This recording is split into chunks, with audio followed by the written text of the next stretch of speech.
नमस्कार, मी वेदांत पांडे. नमस्कार, मी मुग्धा नोडकर. तुम्ही पाहत आहात स्विफ्ट अँड लिफ्ट मीडिया. तिसऱ्या तिमाहीत 8.4% जीडीपी ग्रोथ, अंदाजापेक्षाही अधिक वाढ. 1993च्या साखळी बॉम्बस्फोटातील आरोपी अब्दुल करीम टुंडा याच्या विरोधात सबळ पुरावे सादर न करता आल्यामुळे त्याची निर्दोष सुटका. एलॉन मस्क यांच्या एक्स या सोशल मीडिया प्लॅटफॉर्मवर आता जॉब सर्च करता येणार. लिंक्डइनला तगडा प्रतिस्पर्धी ठरणार असल्याची चर्चा. रशिया युक्रेन युद्धाला आता 2 वर्ष झाली आहे. तेथे अडकलेल्या 20 भारतीयांच्या सुटकेसाठी संपूर्ण ताकदीने भारतीय परराष्ट्र खाते प्रयत्न करत आहे. जुन्या पेन्शनच्या मुद्द्यावरून परत वातावरण तापणार. देशव्यापी संपाचा इशारा.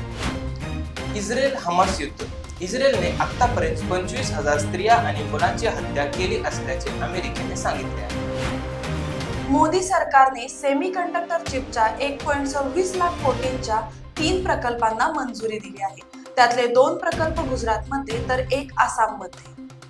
बजरंग पुनिया, विनेश फोगाट, साक्षी मलिक यांनी कुस्ती संघटनेच्या निवड चाचणीला स्थगिती मिळावी यासाठी न्यायालयाचे दार ठोठावले आहे. मनमाडमध्ये आंबेडकरी विचारांच्या अनुयायांनी संभाजी भिडे यांची कार अडवून घोषणाबाजी करत काळे झेंडे दाखवले. हायकोर्टने पंजाब सरकारला राम रहीमला परवानगीशिवाय पॅरोल देऊ नका असा आदेश दिला आहे.